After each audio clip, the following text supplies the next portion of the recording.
faire le tour du monde sur un voilier non habitable de 6,50 m. C'est le défi d'Yvan Bourgnon. Le skipper suisse, ancien vainqueur de la Transat Jacques Vabre avec son frère Laurent, s'était lancé des Sables d'Olonne en octobre 2013 pour traverser l'Atlantique puis le Pacifique. Il a fait naufrage au Sri Lanka mais compte réparer sa louloute, comme il l'appelle, pour aller au bout de son aventure. Il nous raconte son périple. Vous êtes connu du grand public pour vos exploits et vos courses transatlantiques notamment. Vous avez décidé cette fois de délaisser votre maxi trimaran pour faire un tour du monde à l'ancienne sur un petit catamaran de sport sans outils modernes. Pourquoi cette idée un peu folle de tour du monde à l'ancienne ? En fait, j'ai eu le grand avantage de naviguer avec mes parents quand j'étais petit et c'était encore un peu la navigation à la Tabarly, à la Moitessier, très épurée. Et c'est vrai que pour avoir appris comme ça la navigation, j'avais envie de revenir un peu à ces principes fondamentaux de la voile, qui est de naviguer un petit peu sans électronique, sans assistance, sans météo, sans aide à tout va de l'extérieur. Et puis surtout de moins être dans la tête dans l'ordinateur et plus face aux éléments, à la mer, et que quand il y a une tempête, le but c'est au contraire c'est de la gérer, c'est d'être dedans, d'en prendre plein la figure et de trouver des solutions plutôt que de se réfugier à l'intérieur de la coque et se cacher, quoi. Et comment vous faites pour vous orienter parce que vous n'avez pas de GPS par exemple? J'ai mes parents qui m'avaient appris la navigation au sextant quand j'étais petit et puis je suis passionné d'astronomie et d'étoiles. Donc je me suis éclaté là dans le tour du monde parce que le ciel, vous savez, il évolue aussi au fur et à mesure de mon circuit. Donc je me suis éclaté à retrouver les étoiles que je connaissais étant petit, puis à réapprendre le ciel. Et puis quel plaisir de réussir à se positionner presque au kilomètre près sur une carte, juste en calculant un angle entre le soleil et l'horizon, les étoiles, c'est absolument incroyable, quoi. Le fait de ne pas avoir d'outils de communication avec l'extérieur, quasiment, c'est aussi un problème, non? Oui, c'est surtout le fait de ne pas avoir d'assistance météo, parce qu'aujourd'hui, c'est vrai que même sur le Vendée Globe, s'ils font leur propre météo, ils reçoivent des informations très précises sur le bateau, et ils arrivent à contourner les dépressions, les tempêtes, les moments douloureux. Et moi, au contraire, je fonçais directement dans les tempêtes sans m'en rendre compte, parce que j'avais pas cette source d'information. Donc c'est réapprendre aussi une navigation où tu fais avec les éléments, tu fais ce que te donne le Éole et le bon Dieu ce jour-là et tu fais avec, quoi. Et justement, quand on se retrouve dans une tempête avec ce genre de bateau, on fait comment? J'affronte dans ce tour du monde plus de 5 tempêtes au-dessus de 100 km/h. Donc on s'imagine pas, mais sur un bateau comme ça, c'est tout de suite des vagues qui sont plus grandes que le bateau. Donc c'est très vite à sec de toile, plus de voilure à bord. Et puis là, il faut réussir à contrôler le bateau dans les vagues. Le bateau peut partir quand même parfois à 50 km/h, même sans voile, tellement il est léger et tellement il s'envole finalement avec le vent.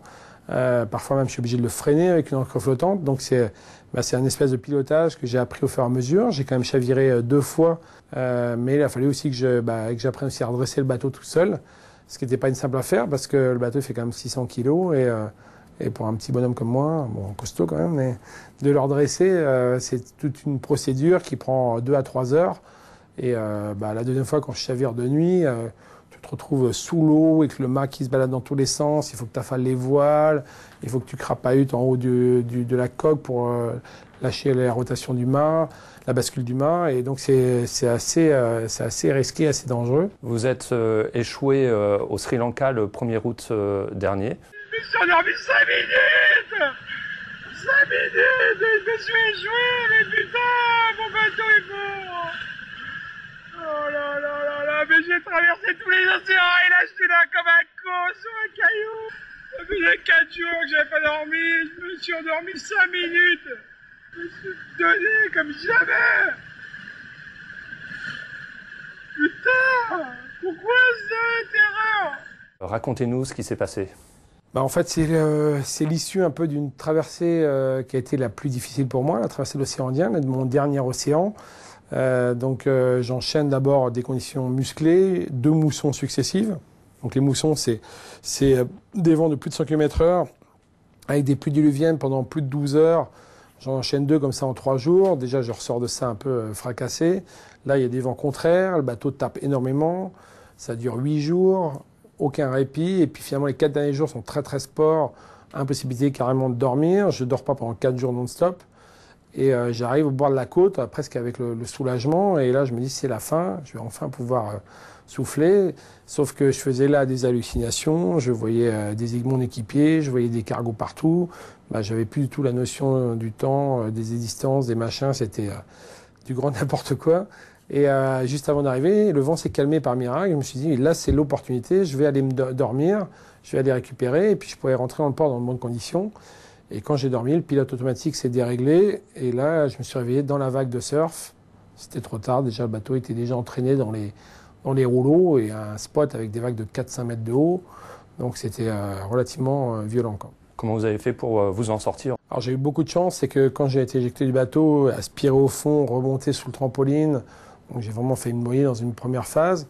Puis après, j'ai surtout réussi à remonter sur le bateau en m'accrochant. Et c'est ça qui m'a sauvé. Finalement, ma louloute là, m'a protégé quand elle a tapé contre les cailloux. Ça a fait que tampon, même si moi j'ai pris des secousses très très fortes parce que j'ai aujourd'hui encore une hernie discale. Et puis petit à petit, le bateau est monté sur les cailloux. Et puis au bout d'un moment, j'ai pu m'extraire du bateau comme ça en sautant sur le caillou. Mais j'ai eu une chance incroyable.